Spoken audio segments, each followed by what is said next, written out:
Halo semua, balik lagi bareng gue Pian Rafe. Dan seperti biasa di video kali ini gue bakalan lanjutin alur cerita yang sebelumnya pernah gue upload. Dan gak kerasa juga gue udah sampai ke session 26 ya dari kelanjutan Battle Trog the Heaven ini atau Benua Kaisar. Tanpa banyak basa-basi lagi, yuk kita langsung check this out aja alur ceritanya.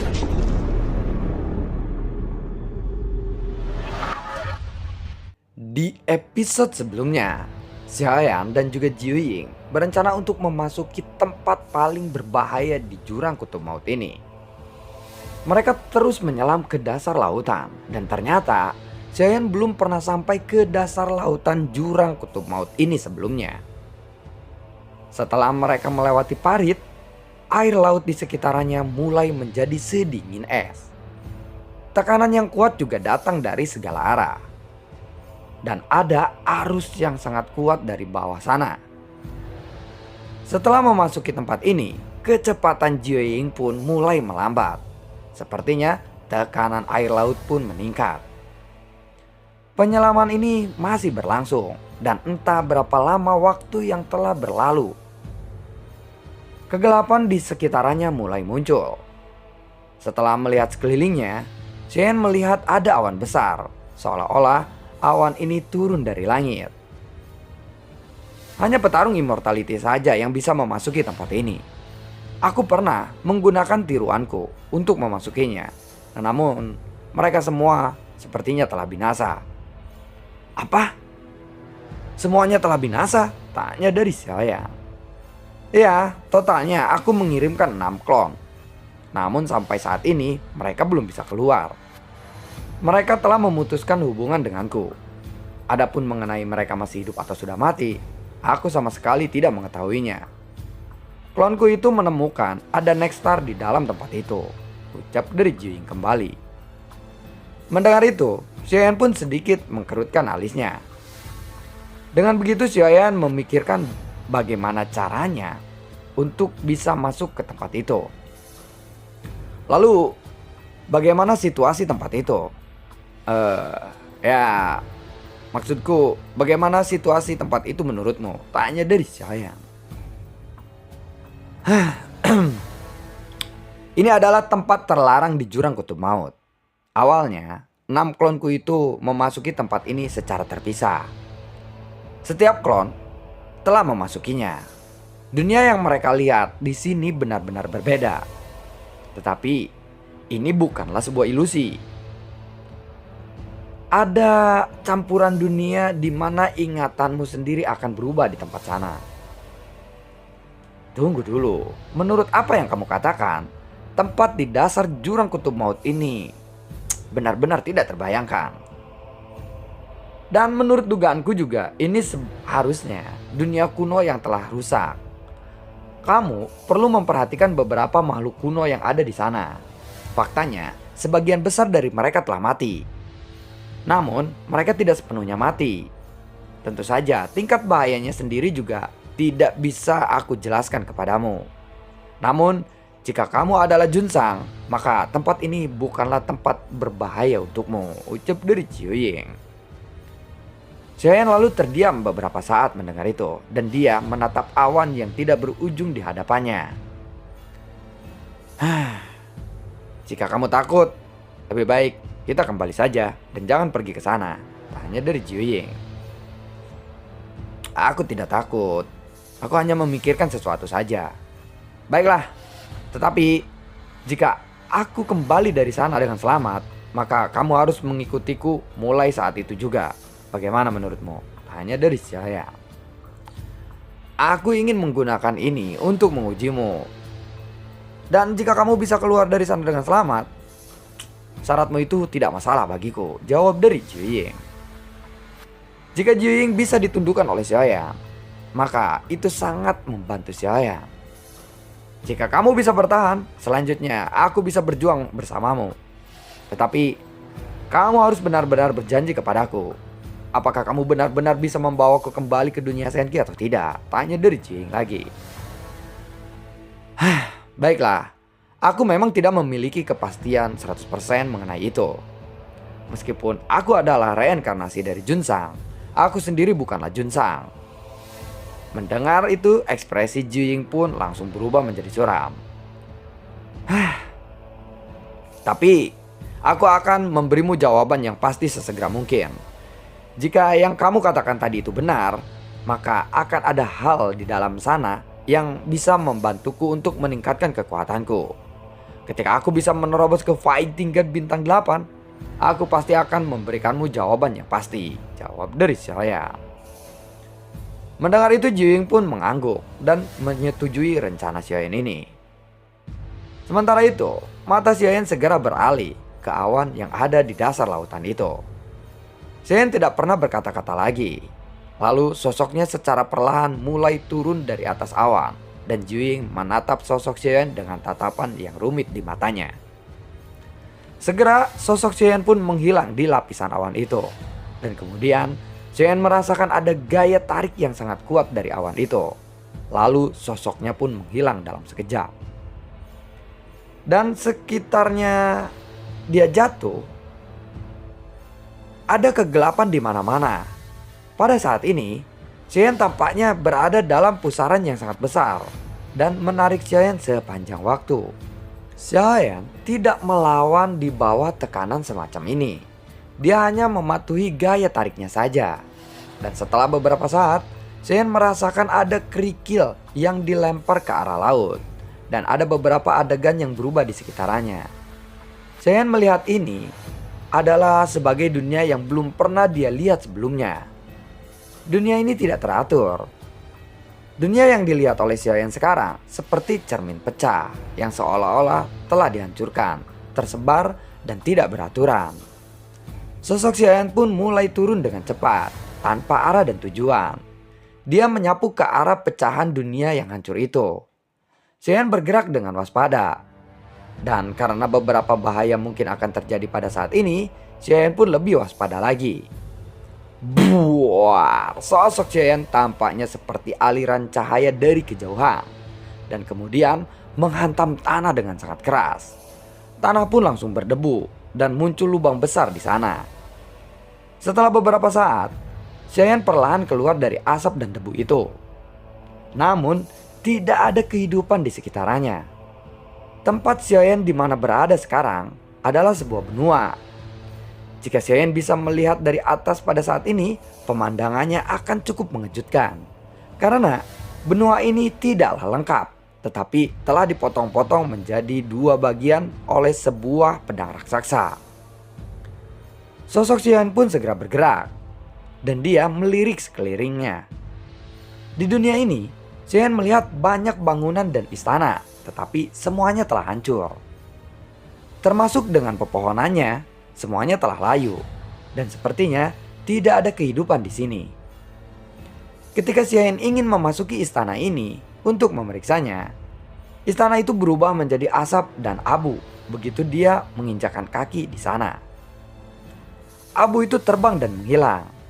Tepat ketika Xiaoyan hendak pergi lagi, mata Xiaoyan tiba-tiba menyusut setelah melihat sesuatu, dan dia segera mengeluarkan pedang Bang Huang Quanzongnya.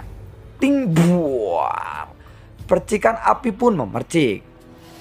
Ini seperti tabrakan logam, dan ada sosok yang muncul di depannya. Wajahnya terlihat pucat. Xiaoyan tidak bisa merasakan vitalitas sedikit pun dari dalam tubuhnya. Meskipun dia memancarkan serangan kepada Xiaoyan, tatapan matanya terlihat acuh tak acuh. Alis Xiaoyan pun berdenyut sedikit. Lalu sumber gasnya melonjak keluar. Dia lalu melambaikan pedang Bang Huang Quanzongnya dan menebaskannya ke arah sosok itu lagi. Buar, Xiaoyan pun menghancurkannya. Namun, sosok ini tidak membuat gerakan kedua. Sosok itu langsung menghilang. Dan sepertinya itu adalah sebuah ilusi. Memang benar, semua yang ada di sini seperti ilusi. Tetapi, ini bukanlah ilusi. Ini adalah tempat yang nyata, namun terlupakan oleh waktu. Sementara itu, Xiaoyan terus bergerak maju. Dia lalu mengembara tanpa tujuan di tempat yang aneh ini.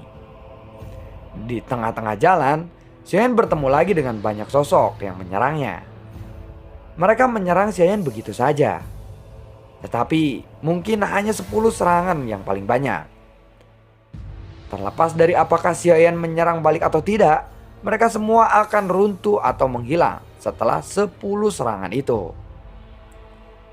Beberapa hari kemudian, ada sebuah puncak gunung yang menarik perhatian Xiaoyan. Dan di puncak gunung itu sepertinya telah terisolasi. Pandangan ini benar-benar aneh. Ada daratan dan gunung yang luas di sekelilingnya. Dan angin yang disertai pasir yang sangat kuat. Tetapi di puncak gunung ini ada sebuah pohon muda yang batangnya sangatlah ramping. Dan di atasnya tergantung sebuah yang sangat jernih. Seperti tetesan air. Buahnya ini sejernih tetesan air. Saya tidak tahu buah apakah itu. Karena itu terlihat buahnya itu terlalu berat. Sehingga seluruh batang pohonnya itu membengkok. Menopang beratnya si buah itu. Ketika Xiaoyan melihat buah yang seperti tetesan air di batang pohon itu, Xiaoyan tahu bahwa itu adalah Nexstar Extreme seperti yang dikatakan oleh Jiuying sebelumnya. Dibandingkan dengan segala sesuatu di sekitarnya, tampaknya hanya gunung ini saja yang terlihat paling nyata. Sedangkan segala sesuatu yang lainnya seperti fata morgana. Dan itu akan menghilang ketika Xiaoyan menyentuhnya. Xiaoyan lalu mendekati secara perlahan. Dan dengan hati-hati, Xiaoyan memeriksa dengan kekuatan jiwanya untuk menentukan apakah ada fluktuasi yang aneh atau tidak di sana.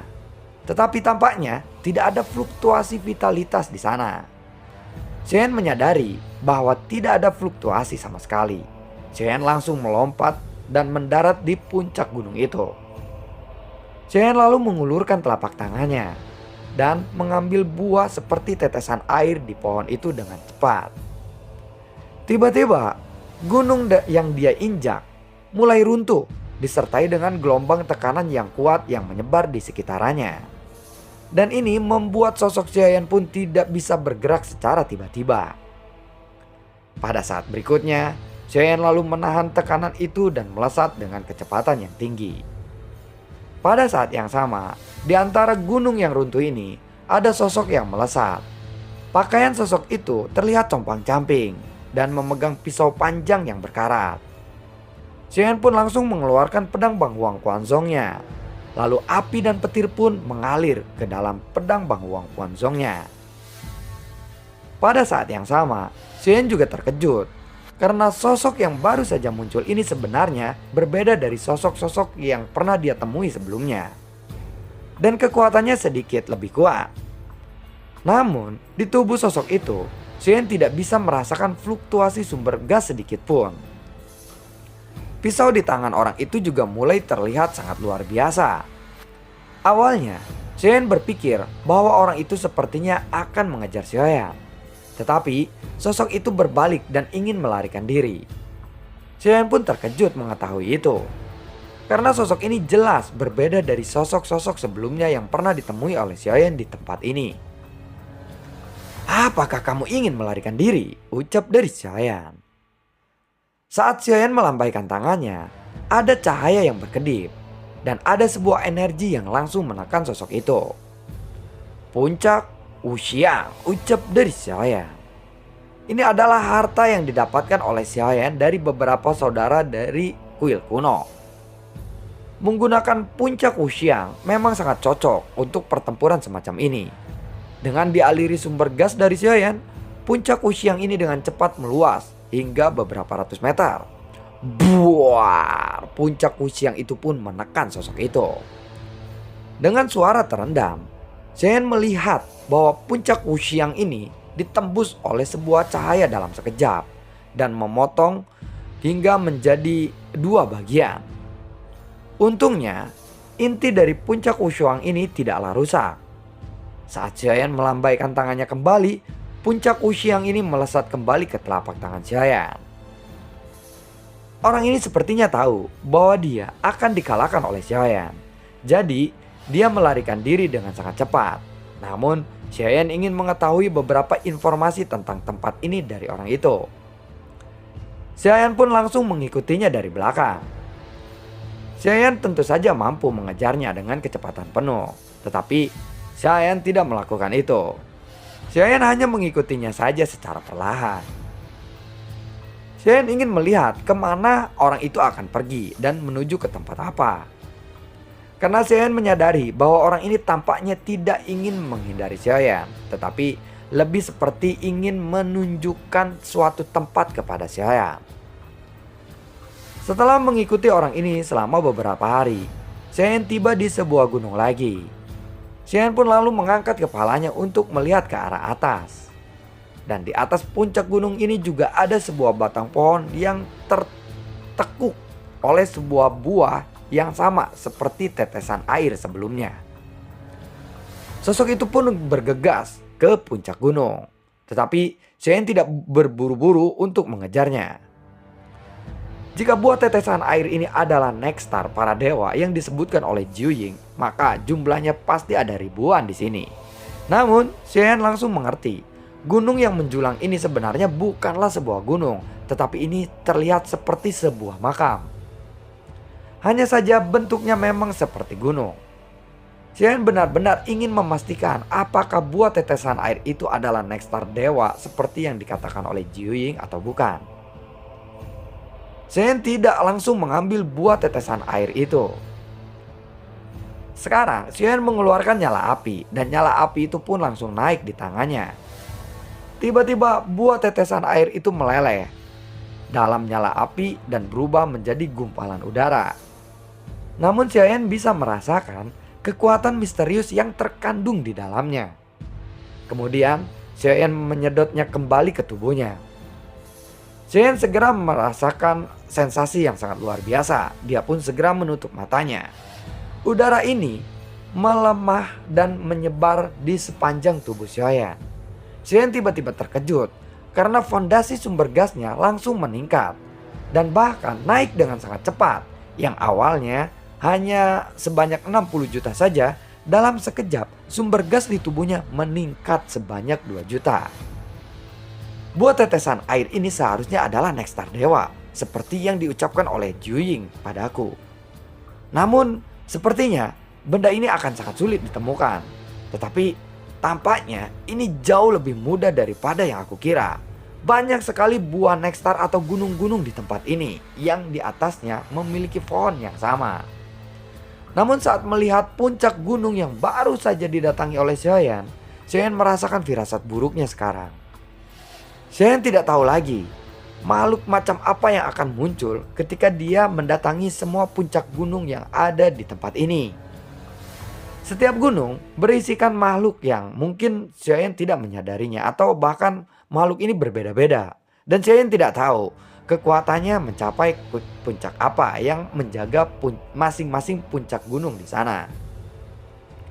Namun godaan untuk mengambil Nexstar dewa ini benar-benar sulit untuk dihindari. Karena hanya dengan menghirupnya saja sumber gas Xiayan sudah meningkat sebanyak 2 juta. Efeknya benar-benar sangat menakutkan. Setelah Xiayan mengkonfirmasi efek dari buah ini, Xiayan segera melihat ke arah puncak gunung yang lainnya.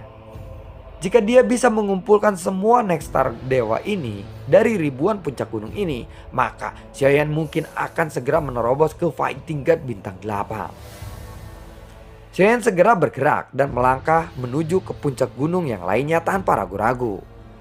Lalu dia langsung mengambil tetesan air dari batang pohon itu lagi. Sama seperti saat pertama kali dia mengambil buah itu. Xiayan mengambil buah tetesan air ini dan gunung yang diinjaknya langsung meledak dan runtuh. Seolah-olah tetesan air ini adalah akar yang membuat kokoh gunung ini. Karena saat Xiayan memetik buah tetesan air itu, gunung di bawahnya langsung runtuh. Xiayan langsung bergerak untuk menghindari dampaknya. Tapi tiba-tiba ada telapak tangan yang besar menghantam ke arah Xiayan. Xiayan pun dengan cepat mengubah postur tubuhnya untuk menghindarinya. Wuss, teling. Kemudian ada sosok yang besar yang berteriak dan melesat ke arah Xiayan di dalam debu. Sosok besar ini memiliki kekuatan fisik yang sangat tangguh. Xiayan langsung menjadi lebih serius lagi melihat sosok itu. Tetapi Xiayan segera bergegas mengeluarkan pedang Bang Wang Quanzongnya. Aku rasa sekarang adalah saatnya yang tepat untuk meningkatkan kekuatan fisikku, ucap dari Xiaoyan. Pada saat berikutnya, Xiaoyan langsung menyimpan Nextar Dewa yang baru saja diambil.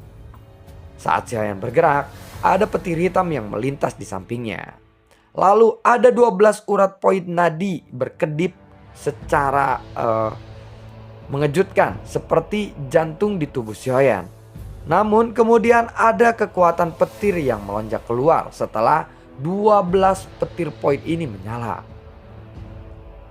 Xiaoyan lalu mengangkat tinjunya dan tiba-tiba membantingnya ke arah sosok yang besar itu. Dan ternyata itu adalah kera iblis bulan raksasa, yang ukurannya bahkan lebih besar daripada ukuran tubuh Xiaoyan sendiri.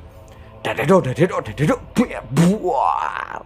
Dengan kekuatan lengan dewa peledak ditambah kekuatan destruktif dari Su Tianlei, tinju dari Xiaoyan ini menjadi sangatlah kuat.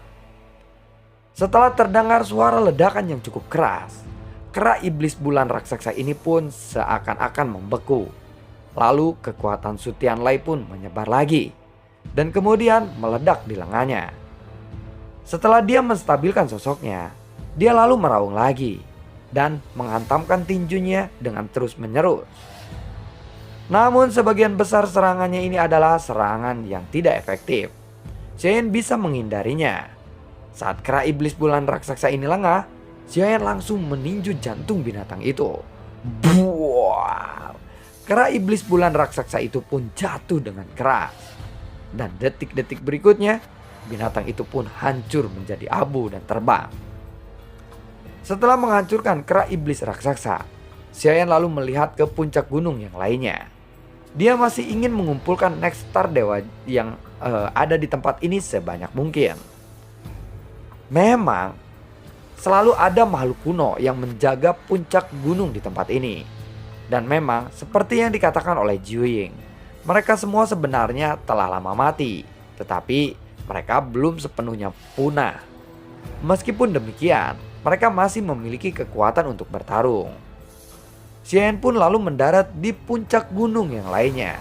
Namun sebelum dia mengambil Nextar Dewa kali ini, puncak gunung ini telah terbuka seperti mulut yang menganga dan menelan sosok Xiaoyan dalam sekejap. Ternyata ini adalah sebuah monster buaya yang sangat besar dan memang dia ahli dalam sebuah serangan penyergapan. Xiaoyan sendiri tidak terkejut akan hal itu. Dan setelah beberapa saat, monster buaya Wunzhou ini mulai berguling-guling dengan panik. Lalu ada api yang keluar dari perutnya. Kemudian petir hitam pun menyambar ke seluruh tubuhnya. Setelah berjuang untuk sementara waktu, tubuhnya dengan cepat membesar seperti balon dan mengembang dengan cepat, dan akhirnya tubuhnya pun meledak. Daging dan darahnya pun terbang berhamburan kemana-mana. Kemudian sosok Xiaoyan pun perlahan muncul yang memegang Nextar Dewa di tangannya saat ini. Dan lalu bagaimanakah kelanjutan ceritanya? Akankah Xiaoyan menghabiskan semua Nextar Dewa yang ada di sini ya? Karena jumlahnya ribuan, ternyata banyak banget gunungnya ya. Namun di setiap gunung dijaga oleh monster atau sosok yang belum diketahui oleh Xiaoyan. Nantikan video gue berikutnya dan semoga sehat selalu untuk kalian. Gue juga tidak lupa untuk selalu ucapin terima kasih banyak buat kalian yang sudah mendukung channel ini dari dulu hingga saat ini. Dan gue juga selalu ucapin terima kasih banyak buat kalian yang sudah mensupport channel ini lewat link Saweria di bawah kolom deskripsi. Sampai ketemu lagi di video gue berikutnya. Dan assalamualaikum. Semoga sehat selalu untuk kalian. Dadah.